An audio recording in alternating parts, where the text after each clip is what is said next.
Welcome to Our Girl Relationships. We talk about the problems people face in their day-to-day lives.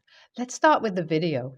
When I, 30 male, was marrying my wife, Clara, 29 female, 2 years ago, her mother was one of the most successful businesswomen I had come across in my life. She was a divorcee. She was already running a small business, and she used the alimony from her divorce to expand her business. She then ran her company to losses only to emerge back stronger. Being an entrepreneur, I was very excited to meet her. But after a few conversations, I understood that she was least interested in business. Whenever I deflected the conversation to something remotely related to running a business, she would lose interest. She had a reliable team behind her who ran the business. I understood that as long as the owner doesn't do anything overall stupid, a business would run just smoothly if it's well established. During the time of our marriage, my mother-in-law was dating a man much younger than her. She had entrusted him with her business as well. Both Clara and I felt there was something off about this man. My mother-in-law barely gave any attention to her business, and finally, a few months back, this guy ran her to bankruptcy. The fall of her business began with her losing major clients. When there was no potential for expansion, this guy tried to expand the business. This led to the business incurring more debt and finally shutting down. She even lost her home in the process. The most awful part of her story was that she still had trust in her boyfriend, but he ghosted her.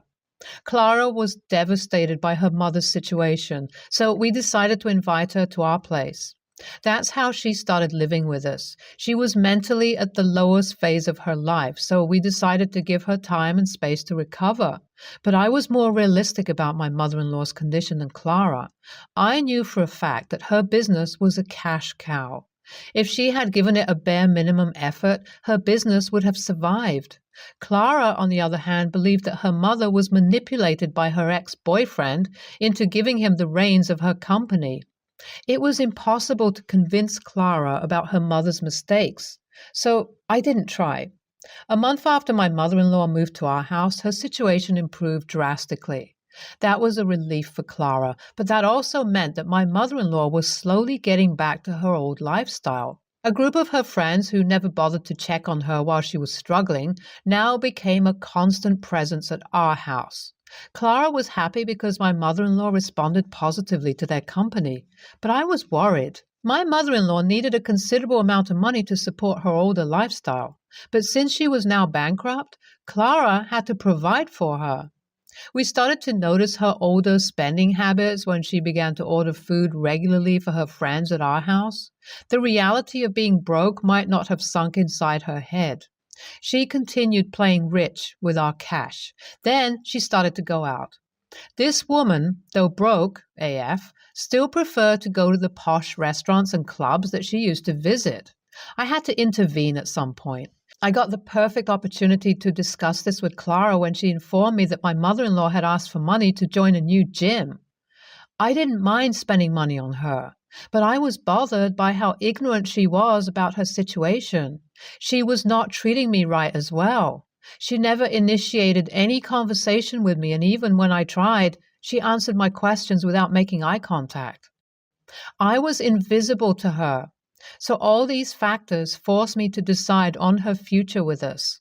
My first plan was to have a conversation with my mother-in-law about the situation and then work out solutions with her.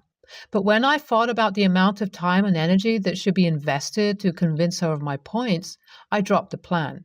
It was during a discussion I had with Clara that she brought up the idea of employing my mother-in-law at my company. My first response was no.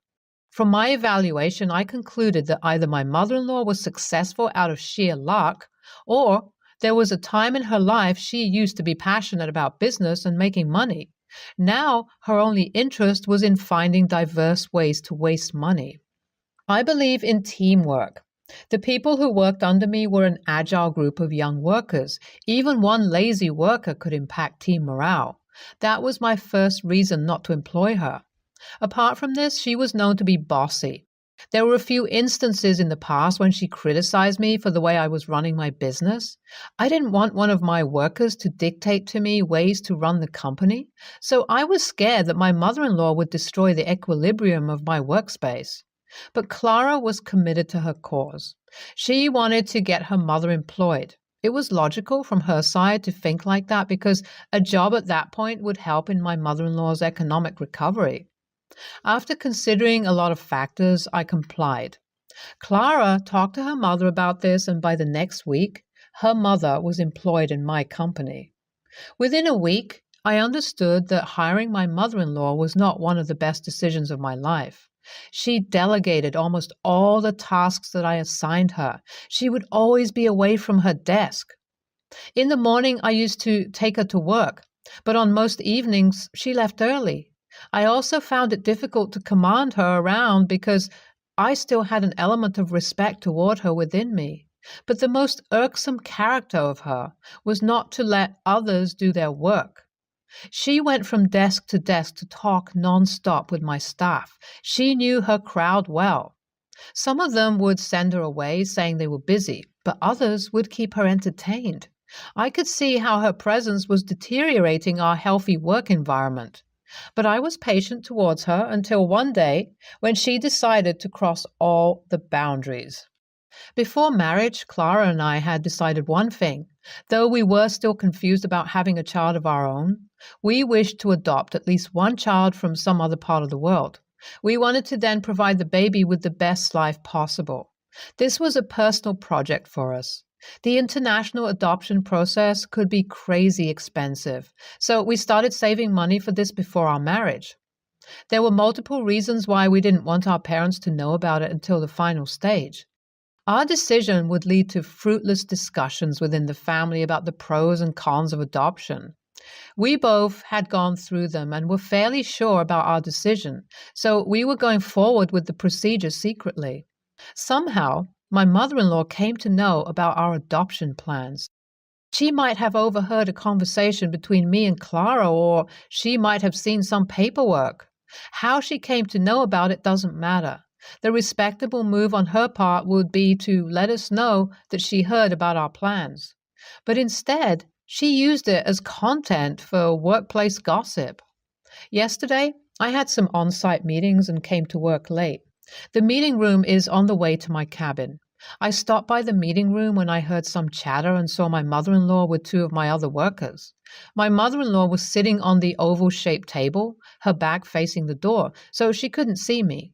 She was blocking the view of the other two people in the room. Either they couldn't see me or they were too engrossed in her story. I stayed there for almost 2 minutes without them noticing. I understood that my mother-in-law was telling them about our plans to adopt, but she made it her story by telling them how Clara had stolen her idea of international adoption. I didn't want to hear any further, and I made my presence known to them. The group disbanded immediately. My mother-in-law disrespected our privacy. This warranted some action from my side because this was not like the rest of her misdemeanors. I first called in one of the employees who was listening to her story. I asked him what he heard from her. From his account, I understood that she had narrated one batshit crazy story to them. In her story, I was infertile. My wife was devastated when she learned about it, so she reached her mother for advice. Upon her advice, we are now going forward with adopting a child. While we were preparing for domestic adoption, my wife was advised again by her, which made us switch to international adoption. I called the next employee and she confirmed that this was the story my mother-in-law narrated. I asked them to leave and call my mother-in-law in. I fired her immediately and asked her to pack her stuff and leave. But here's the crazy part. When I reached home, I understood that my wife already knew about the drama at the office. Instead of listening to my side of the story, she told me that it was unfair of me to just fire her mother. I asked Clara to listen to me first, which she did not. But I tried to make her understand how her mother openly talked about our plans for adoption. She was still defending her mother. She argues that if it was some other employee, I would have given them a warning instead of firing them after the first offense. The way she looks at it, I was waiting for a reason to fire her mother. But that's not true.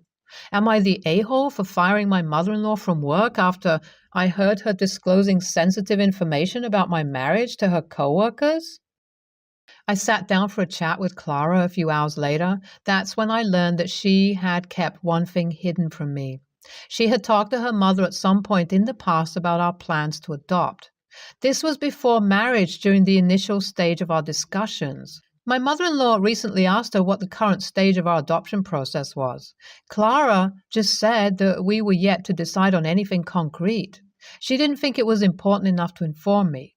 I genuinely thought that we both gave it the same level of secrecy. So this is where my mother-in-law got the information from. Clara still feels firing her was a bit too much, even after I told her how her mother twisted the story. A week after the incident, my mother-in-law has taken things to another level. She has convinced people that she is starting a new company. She even stole one of my employees. But the irony lies in the fact that she still lives in my house rent-free. There's no chance that such a company exists. I was right. She made an imaginary company and hired people. I don't know what goes on in this woman's head, but not my problem anymore. 2 days ago, she took Clara's credit card and bought something very expensive. Clara had already made it clear to her that our policy was to spend money judiciously. 2 days back, when I came back from work, I noticed that she was gone. Clara asked her to leave after the credit card fiasco. I didn't ask any further questions about where she moved to or how she could support herself, because by now I have understood that my mother-in-law could survive anywhere. NTA, man, it's your company. You're the boss. If someone is ruining your business, kick them out. That's business 101. Whether they are friends or family doesn't matter. NTA, why is your wife acting all worked up? You did what was right. I think your mother-in-law has manipulated your wife to work on her side. Also, it's best not to mix business with family. It makes objective decision-making impossible. Hello, I'm female 60. My daughter, 34, is married to a Spaniard, male 35. He's from Spain, not Mexico. Together, they gave me the gift of 2 grandchildren, male 11 and daughter 9. They live in the USA but visit Spain and Europe frequently, about once or twice a year, usually staying at his parents' house. I wish I can be so lucky. I've only been to Europe once during my honeymoon. I am now a divorcee from her father.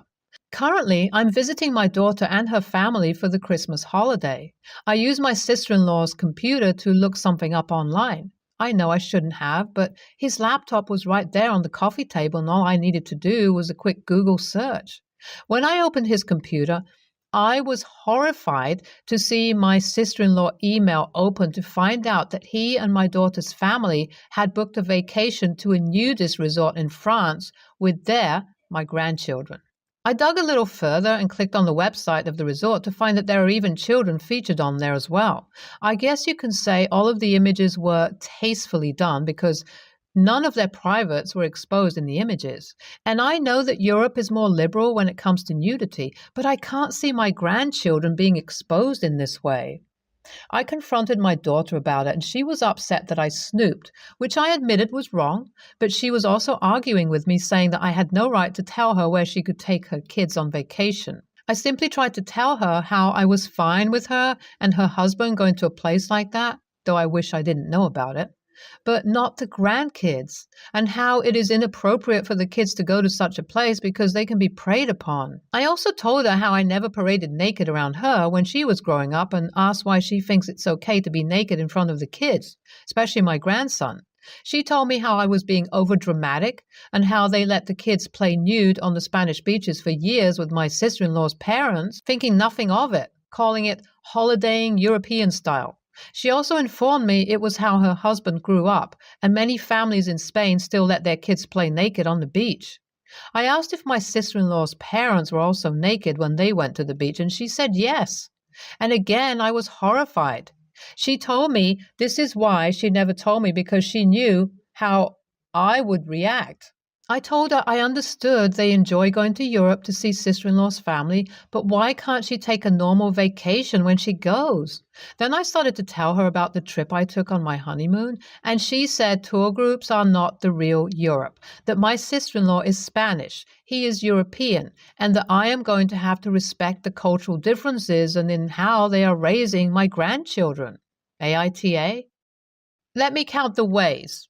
YTA for using someone's computer without permission.